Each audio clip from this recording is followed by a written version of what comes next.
They called Filipino English funny. For years, people laughed at the way Filipinos said certain words, the rhythm of their sentences, the mix of local expressions with English vocabulary. They mocked the accent, the tone, the way some phrases sounded different from British or American speech. They thought it was broken English, cute but not professional. But behind those jokes, something powerful was happening. The same accent that people used to laugh at was slowly becoming one of the most recognized and trusted voices in the modern world. It became the voice that connects millions of people every day, the voice of call centers, global companies, and airlines across continents. The story of how this happened begins in the early 2000s when the Philippines quietly started transforming into the world's call center capital. Global companies were looking for people who could speak English clearly and connect emotionally with customers.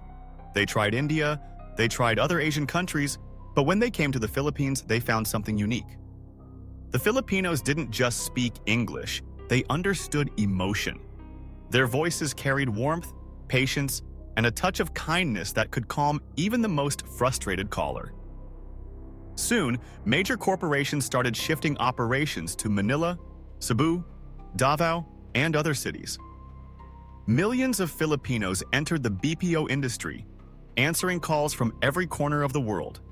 They were trained to speak with clarity, but not to erase who they were.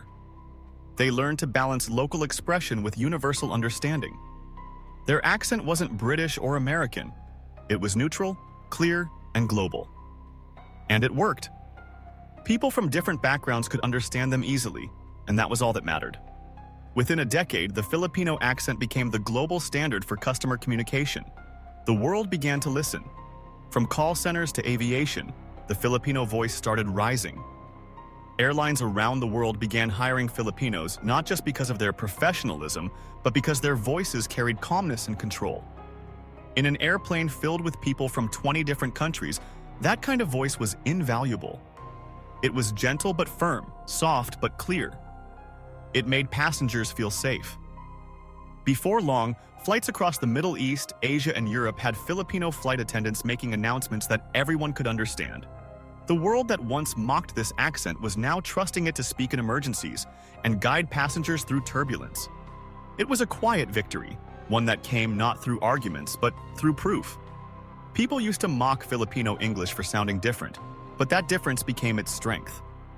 When the pandemic hit and the world went online, the voice that connected companies, schools, hospitals, and governments was Filipino. Remote classes, customer support, online consultations all ran through Filipino professionals.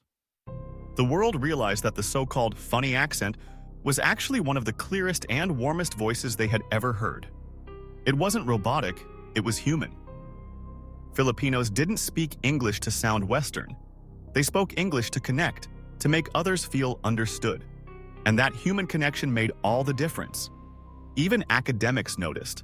A linguistics professor from Harvard once stated that Filipino English is one of the most efficient and emotionally intelligent forms of English in the world. It combines clarity with empathy, making it ideal for global communication. That statement changed everything. Suddenly, the same people who were once shy about their accent began to feel proud of it.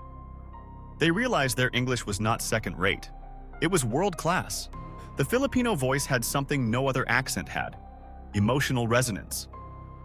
It wasn't just about grammar or pronunciation. It was about how it made people feel. Every "good morning, sir," and "how may I help you today" carried genuine care. That's what set them apart.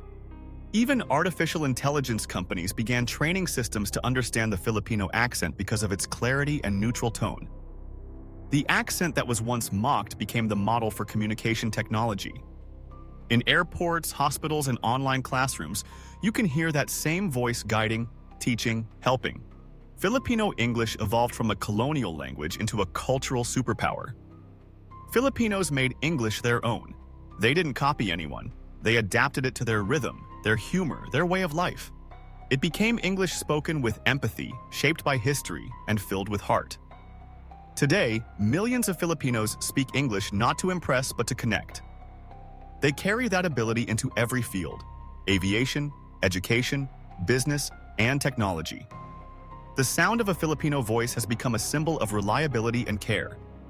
Even global brands prefer it because it feels human. It's not just a sound, it's a story. A story of resilience, adaptation, and quiet dominance. From laughter to leadership, from mockery to mastery, the Filipino English voice conquered the world not by shouting louder but by speaking gentler. It didn't demand to be accepted, it proved its worth through action. It guided lost travelers, calmed angry customers, and connected millions who didn't even know they were listening to a Filipino. It transcended borders, reaching skies, screens, and hearts. What started as something funny turned into something unforgettable. The world now hears Filipino English and associates it with trust, care, and professionalism. In an age where everyone wants to sound perfect, Filipinos taught the world that perfection isn't about imitation, it's about connection. The English they speak isn't British or American, it's Filipino, shaped by kindness and humanity. And that's why it became the voice of the skies, the sound of service, and the language of global empathy. The Filipino voice did not conquer through force but through warmth. It became the bridge between cultures, the comfort in confusion, the sound of understanding. So yes, they once called Filipino English funny, but now it's the voice that keeps the world connected.